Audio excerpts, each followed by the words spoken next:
Okay. Good afternoon, good morning, depending where you are. I'm Francesco Disiot, and I'm really happy to be here speaking at this conference, which is based in my city, Verona. And I'm a developer advocate for Ivan. Ivan is a company based in the Nordics, which does a pretty cool thing, does open source data platforms as managed services on top of the cloud of your choice. And this choice of cloud also includes Azure cloud. So we deploy our open source data platforms also in Azure. What I'm going to talk to you today about is basically how you cannot miss a thing, how you can track everything that is happening in a database to Apache Kafka. But before understanding why this is relevant, why you should care about this, let's do a step back and let's understand what happened or what was happening previously. So let's start our story. It's morning in the database savannah, and a young DBA, the lion, wakes up knowing that he will have to spend the whole day in order to optimize the database for the type of queries that the application is creating. This application is creating queries which are more or less all transactional time. He spent his day doing this stuff, and at a certain point he does a good job. So the query is running fast and the users are happy. At this point, something unexpected happens. A new animal in the database savannah pops up. It's an analyst. He wants to be able to analyze the data because he thinks that the data in the database are interesting. He wants to run some queries against the database and extract the data in his own database. Now, this could be a problem for the Lion DBA because the type of queries that the analyst is performing are not transactional, and optimizing the load in the database for those type of queries will be hard if the database is already optimized for the transactional type of work. Still, the Lion allows the analyst to extract the data, but only overnight when there is nobody working on the application and with a dedicated ETL job that runs over the night. Still, the analyst is happy about this, and he goes away with the data set, with the data that he needs to start playing with. Now that the knowledge of the data being available starts spamming across the organization, well, another analyst goes back to the Lion and asks, can I have a copy of the data myself? But I'm not like the other analyst. I use a different technology, and also I cannot wait the following day in order to have the dataset. I need to be able to query the dataset almost immediately. I cannot wait time. So what the Lion DBA does at this point of time is, well, it creates a read-only replica and then allows the analyst to query the read-only replica in almost near real time. So satisfies all the requirements of the new analyst. Now, a new figure in the database savannah pops up. This time is the hippo or the data scientist.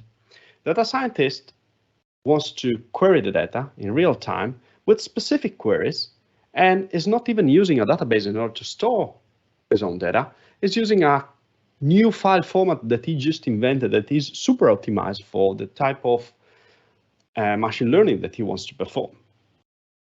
The Lion, the DBAs understand that the data scientist knows a lot about data, so he directly grants access to the database in order to execute the queries. Now that the knowledge of being able to access the data directly in the database is given to a person, a lot of other people will jump in and ask the Lion DBA to have the same kind of access. And because the Lion DBA is friend of everybody, or just because he's tired to deal with people, or just because he granted already to one person, he cannot say no, and he grants the same access to all the others. Now, the Lion DBA starts understanding his mistake, starts understanding that the performances on the database are not predictable anymore because there are 20 different people hammering the databases with different type of queries. And it cannot optimize the database for all of them. Even more, the users of the application start complaining because the application now is running slow, because all the people are running query against the database without any control. Another thing pops up in the database administrator mind. Now it checks all the errors there. It starts thinking what's going to be the next time that he has to do a change in the database, to request some downtime to do an upgrade, and really understands that this will be a huge nightmare. And that's the end of the story. It's the end of the story because it took me so much time to draw and to create the first slide that I didn't have time to do the rest. But even if this is not true, even if the story that I've been telling you was completely fake, you could, if you have been working in a company, relate to some of the things I said. The first being that even if you create a brand new data project with a precise scope, you will never know in the future which other actors will find your data interesting. You will never know which of them and what type of query they will be interested into running against your data. You will not be able to optimize at day one what the usage will be in 2 years. It's impossible. Even more, different users will use different technologies to extract and to store the data. We saw 2 different types of databases, a file system storage. And the more we go into the future, the newer technologies will pop up in order to store the data in a different way. What we also understood is that all the errors, they are needed because it's the way that you basically give the data across the company, but those are also dependencies, meaning that now if you need a change, you don't need only to speak with the app users or the app developers. You also need to agree on that change with all the other 20 stakeholders of your data. If you need downtime, if you need a change, if you need to change a column, add a new index, well, you have a big pool of people to talk to. The last thing that we understood is that with different people, different technologies, different data pipelines, we have also different requirements. For some of them, it will be enough to just have an overnight extraction of the data. But that really was something in the past. Now people cannot wait 24 hours before being able to analyze the data. Now they need to analyze the data immediately. One event is generated, we need to analyze it now. Still, we want to basically take all this picture and take it to the new world. We want to take the whole solution, the whole application database design into the new world. But we don't want to change the original design because, companies could have spent 10 years in order to build the perfect application that talks perfectly to the database, and the database is optimized for the type of transaction that the query that the application is generating. So we don't want to touch that. We don't want to tell to the company, you have to put away 10 years of development, you have to create everything from scratch. That's a no-go from the start. But now, once we have the data in the database, we can apply some sort of interface between the database and all the downstream data technologies that want to receive some part of the data. And if we want to put something in the middle, we need this technology to be something that can read fast the data, that can store the data, and that can push the data to the downstream data technology at different pace, depending on if a downstream data technology needs the data in streaming mode, another one will need in batch mode, and one can read only 10 rows every hour. The other one can read 100 rows every hour. It needs to take everything into control. Even more, this interface technology needs to be scalable because we don't want to design a solution now that cannot scale. And also because before we had a database and the database could scale really well, we don't want to put something in the middle that stops us from scaling. Another thing about this interface technology is that if we now add a new downstream system, it's all in the shoulder of the interface technology, the new load. It shouldn't add any load to the original database. In this way, we decouple the original database to all the other downstream technologies. And in such way, we are taking out a lot of load from the original database and also allowing the original database to change more frequently. There is only a subset of technologies that allow kind of this interface. And the one that I'm going to talk to you about is Apache Kafka. What is Kafka? Well, good question. I believe you start hearing about Kafka in a lot of use cases, going from clickstream analysis of huge website to banking transaction.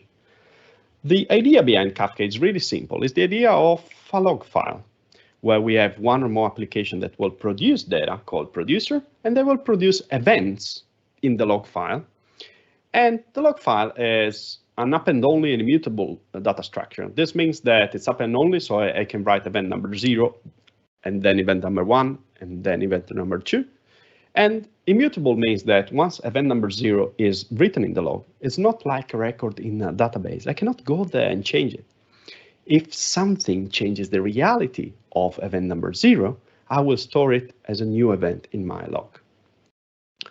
Now that the data is in Kafka, I can start reading from the log or consuming with one or more applications. And of course, Kafka cannot only handle one single log of one type of events, can handle multiple logs of multiple type of events. This type of events could be a pizza order or the delivery position of the guy coming to deliver your pizzas. And those logs in Kafka terms are called topic, and the topic name is the main way that we can identify a log. If you paid attention to what I said during this slide, you could have noticed one thing. I said that Kafka is a technology based on logs that can store events. On the other side, we have a database. And you know, in the database, we have tables, columns, rows, but not really events. So what are events in a database? In order to understand that, we need to do one step back.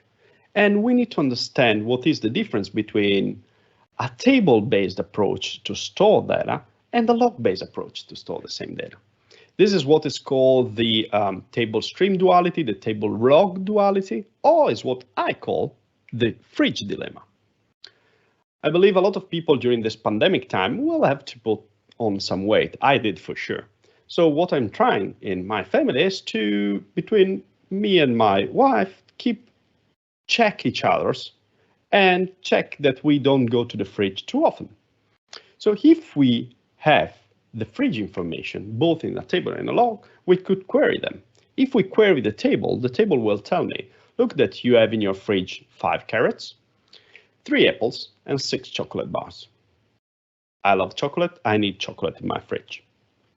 On the other side, if I query the log will tell me, look that you purchased 7 carrots and you ate 2 of them, you purchased 3 apples and you didn't touch any, bad for you, and you purchased 6 chocolate bars. Now, if the situation like this, I'm a good guy.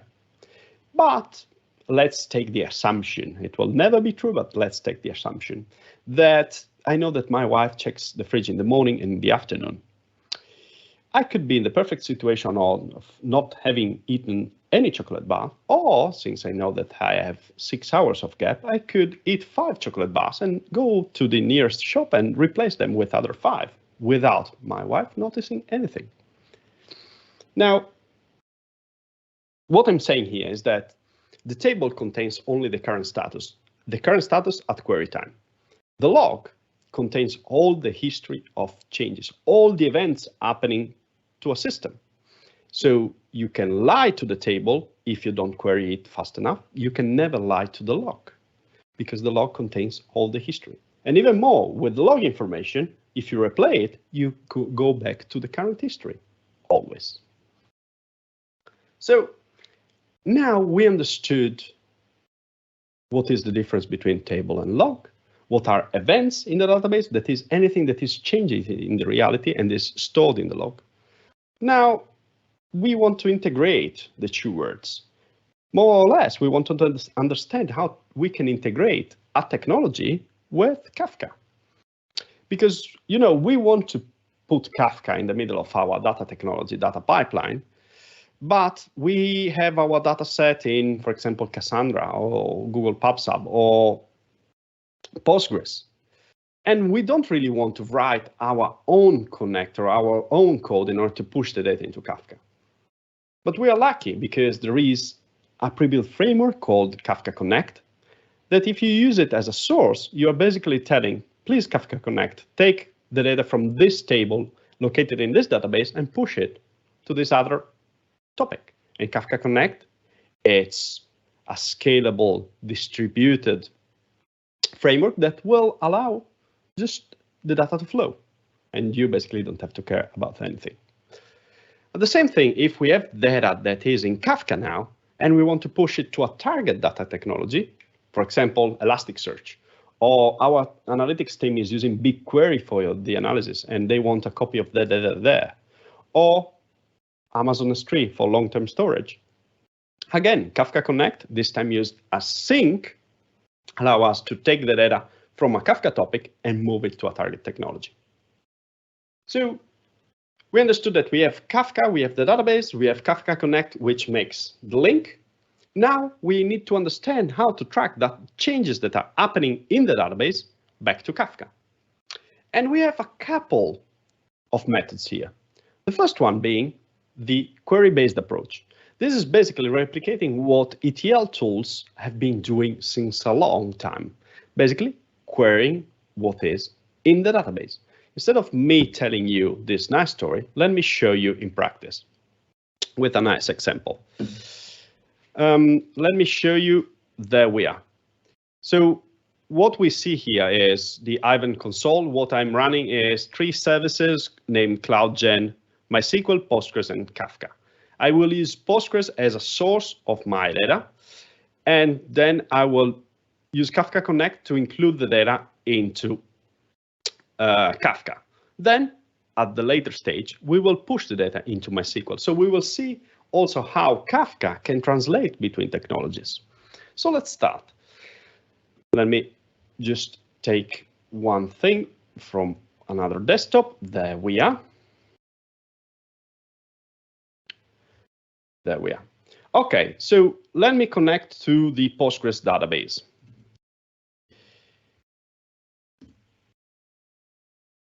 Okay, it's not working. And let me fix that immediately by checking the connection URI. And now I can connect to Postgres. There we are. Okay, I'm connected into Postgres. What I can do now is create a nice table. Let's talk about pasta. Let's create a nice table with 3 rows. Oops, and I need to copy the full command. There we are. So I have a nice table called pasta with a column called code and a name of the pasta, spaghetti pennette linguine. Now I want to take all this data and push it to a Kafka topic. How can I do? I can use Kafka Connect. The first trial that we will do is we will create a new connector in Kafka, and we will create a new JDBC connector. JDBC is the way that we are going to link to the database in order to do the query. Let me create a JDBC source. I can fill all the parameters by hand, or like me, I like to have a JSON pre-formatted config file where I'm telling that I'm creating a JDBC source connector pointing to Postgres with a VN admin as user and very secure password 123 as password. The table that I want to take the data from is pasta in bulk mode every 10 seconds. What this will do is every 10 seconds will query the table in Postgres and extract all the data into the Kafka topic. So let's apply it and create the new connector. Okay, so it's failing. Let me check one thing. because I believe the, okay. I need to change a little bit of my script. There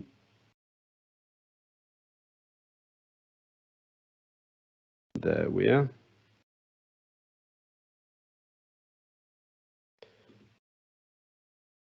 I need to add this -36.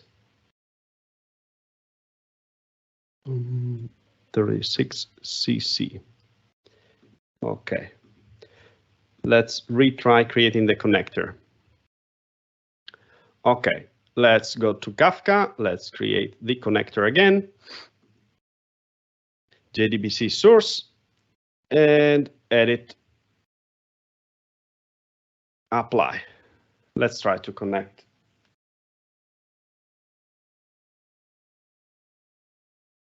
Okay, this is weird.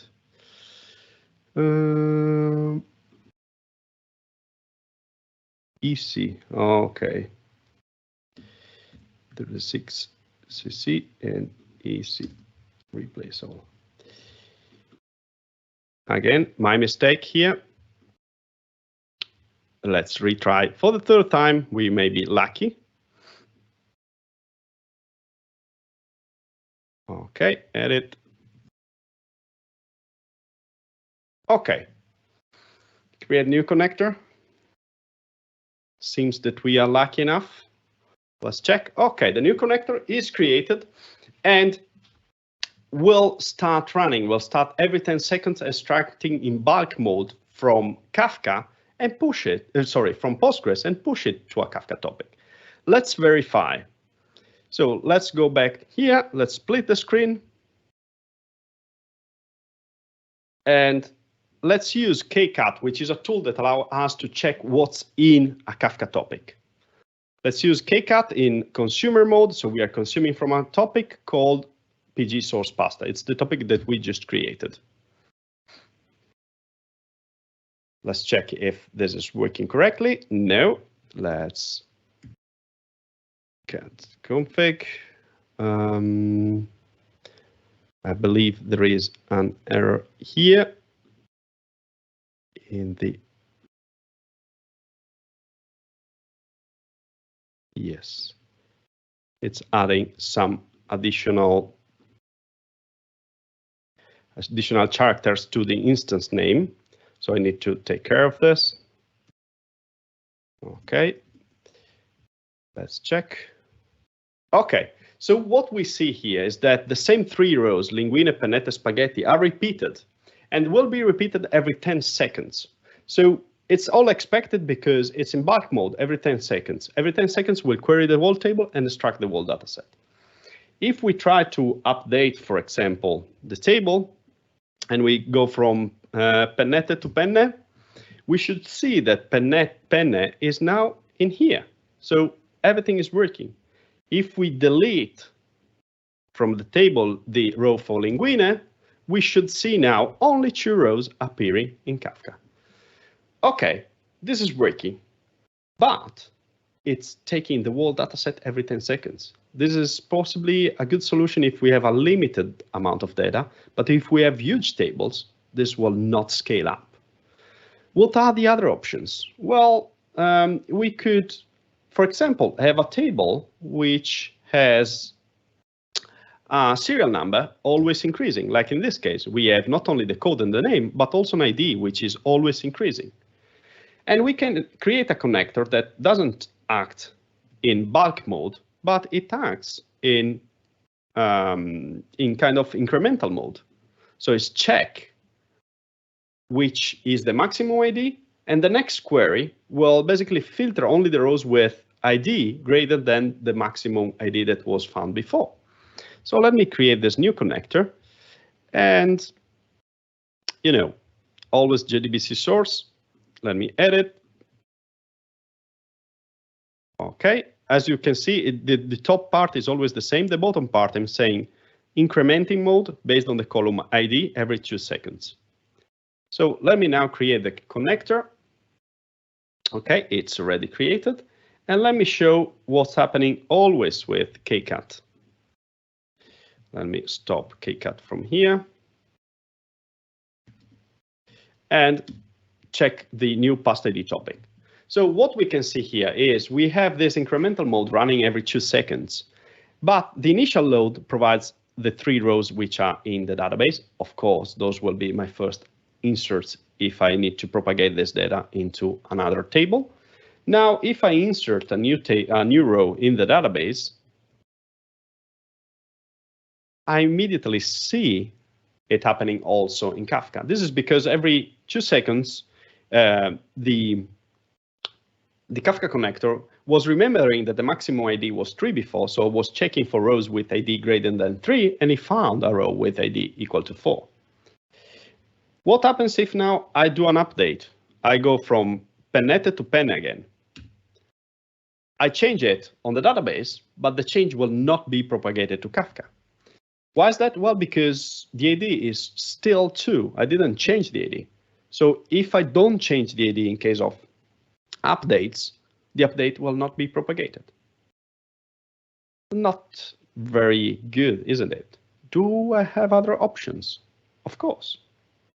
If, for example, I create a table, or I have a table which has a created at and a modified at times for each row, the created at works out of by default with the now default. For the modified at to work, I need to create a function and trigger, but those are kind of standard procedures in Postgres. Now, if I insert always the same 3 rows in this table, and I can show you that are always the same 3 rows, this time you can see that since I'm only inserted, the created at column is filled, the modified at column is empty. I can create a connector which will be similar to the incremental, but now will be a timestamp based connector. And we'll use, as we will see in a few seconds, it's a timestamp mode, the modified at and created at columns in order to understand which are the new rows that needs to be imported into Kafka. So let me create the new connector. Again, this is working, and let me show you how this data looks in Kafka. So let me clear again. And let me copy the right row. There we are. So as before, we have the 3 rows, the initial load. Now, if we insert a row for tagliatelle, we should have the tagliatelle immediately in Kafka. If we update from Pennette to Penne, we have the update in Kafka. So it's all working. Really good. Well, not entirely. Let's try one thing. Let's try to delete from our table the row for spaghetti.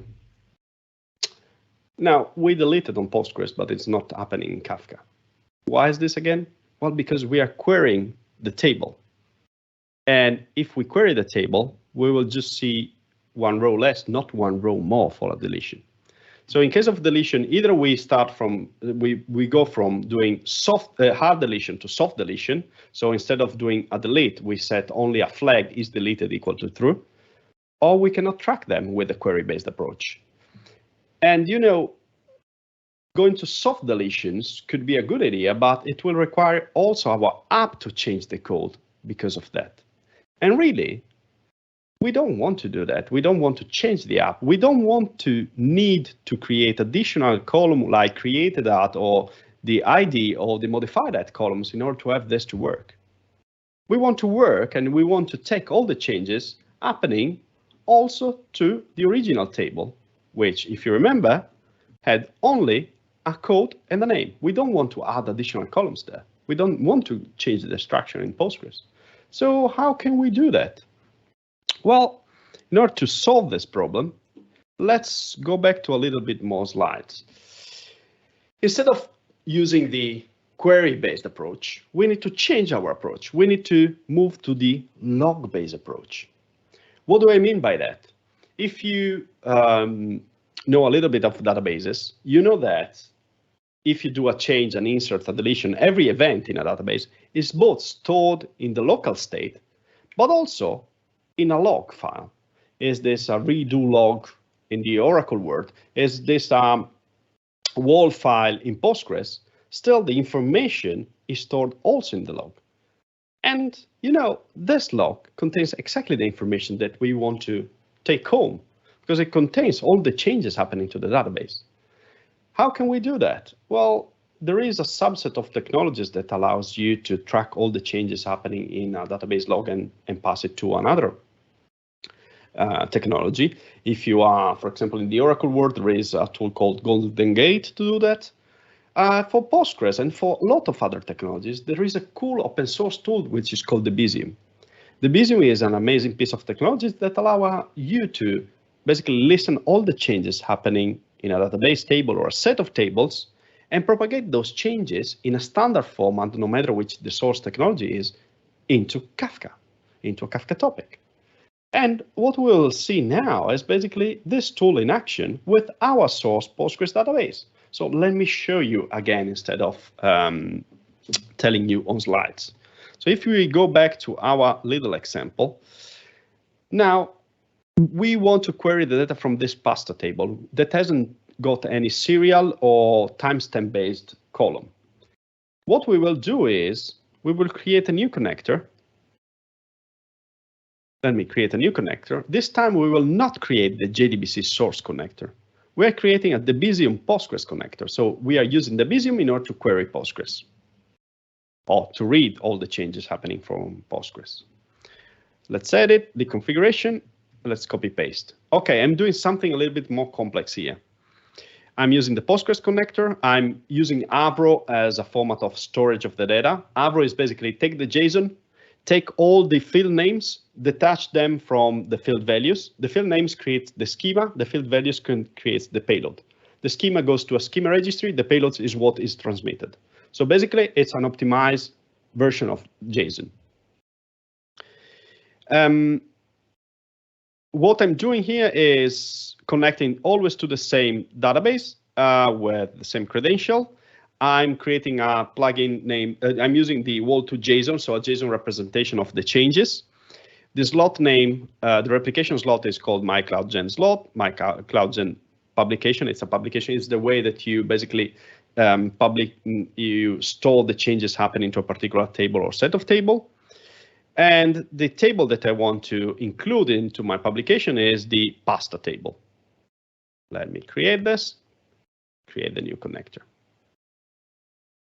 OK, I still need to change the URL for Kafka. Let me just grab it again.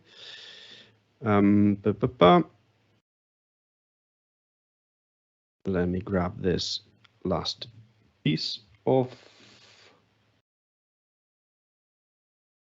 OK, dev advocates. OK. So let me go back to my connectors and create a new connector. It was the Debezium Postgres. Edit. There we are. Apply, create a new connector. OK, also the last connector is working. Let's go and check it out if this makes sense.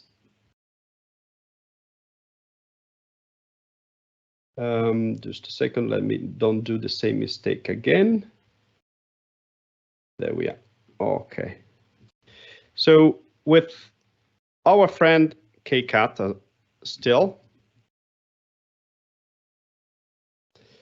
let's check what is in the data. So I have 2 rows in Postgres. I have the same 2 rows with a lot more metadata in Kafka. The initial load, also if you use the log-based approach, will just insert a new row into the topic, a new event into the topic for all the rows that are present in the database table. It cannot go back in history and understand if you deleted a row 5 years ago. It will just take the initial snapshot. What we see here is that we have 2 after values because there are 2 insertion. And the first one is the row for spaghetti, and the second is the row for penne. So all the data that we expected. Now let's try to insert the row for farfalle. I don't like farfalle, so for me it's 666. And we see now the insertion for farfalle happening also here. We have a new row, and we also have a lot of other metadata, like, for example, the timestamp, which is useful if we want to do additional analytics. If we do an update from penne to penne lisce, let's try to do that. We see the before value was penne, the after value is our penne lisce, and the operation is an update as expected. Let me try to delete the row for spaghetti. Again, it's working. The before value was spaghetti. The after value is null because it's a deletion. So I'm able now to track everything that is happening in the database. Should we do something more? Should we also take the data from the Kafka topic and move it to another technology? Let's try to do it. Let's try to use our MySQL database as target. So let's create now not anymore a source Kafka Connect connector, but a sync Kafka Connect connector. Is a JDBC sync. Let me check if everything is working well. Okay, it still has the same problem as the others, which is B119. And let me fix that immediately. There we are. Okay. So let me go back to my Kafka, my connectors, create a new connector, JDBC sync, and let's check now if everything works. Let's create the new connector. Okay. It's still complaining about something.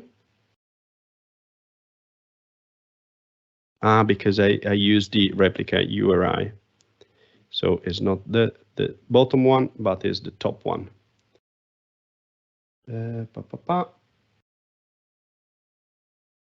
Okay, third time lucky again. Let's hope so.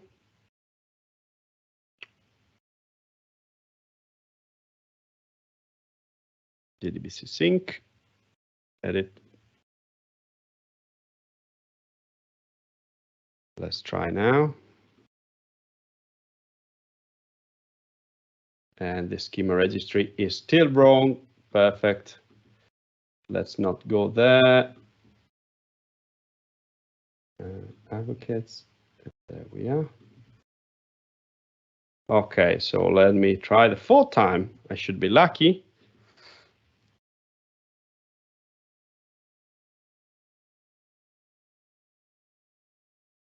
Okay, the fourth time everything worked. So now I have the data from Postgres going to Kafka and now going to MySQL. So in order to show you that everything is working, let me try to open MySQL, and I will open it down here. So I have Postgres on the left, Kafka at the top, and MySQL at the bottom. And as well, this MySQL really needs a suffix again. There we are. We have MySQL. So I created the Kafka topic. I created the connector to take the data from Kafka to MySQL. So let me query MySQL. And you can see I have, if I also select everything from pasta, the 2 rows that I have in Postgres, and I have them also in MySQL. Now, if I insert a row for Fusilli, let me check. I have the Fusilli row in here. If I update the code for Fusilli and I put a 6 instead of a 5 at the end, I have the 6 instead of a 5 at the end. If I delete a row on Postgres, I still see the row deleted also in MySQL. So everything is working. Even more, I enabled with Kafka Connect connector the auto creation of the top of the table in MySQL, and also the auto evolvement of the table in MySQL. What this means is that I can do magic. If, for example, I want to add a column in Postgres of the cooking minutes for every pasta type, and I insert a new row for maltagliati with 15 minutes of cooking time, and I set 10 minutes of cooking time for farfalle and 8 minutes for penne lisce. Let me select star from pasta. And, without doing anything, have the same information available also in MySQL. Kafka did the translation for me. I didn't have to do anything. So I don't know how much time I still got, but I want to conclude with just 2 slides. The first one is we have our database technology, we have Kafka, and we have something else. How can we track the data from the database technology into Kafka? Well, we have 3 methods.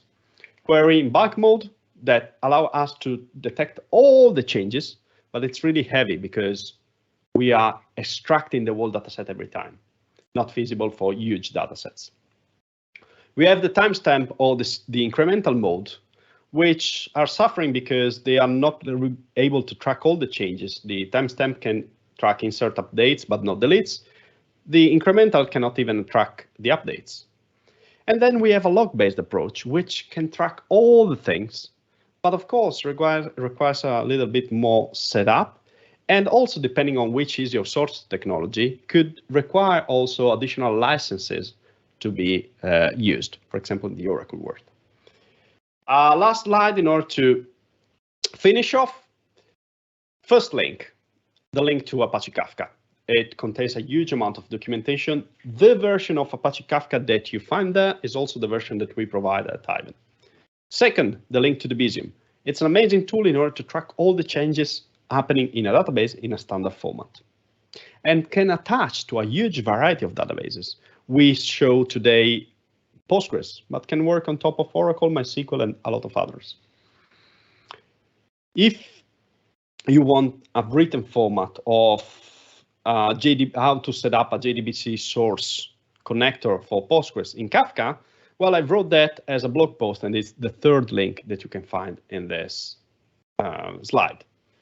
The last link is if you want to try Postgres, Kafka, MySQL, Redis, and soon we will have also Flink and ClickHouse. Well, check ivan.io. We offer that as managed services on top of the cloud of your choice. If your choice is Azure, we offer that on Azure. And also we offer a nice $300 and 1 month free trial that you can use in order to explore all the services and also all the combination of services that we make available and make really, really easy. Thanks a lot. If you want to ask me questions for, Kafka, the Bezium, databases, or pasta, I'm here for your questions. If not, I hope you took something out of this session, and I hope to talk to you soon. Thanks a lot from Francesco.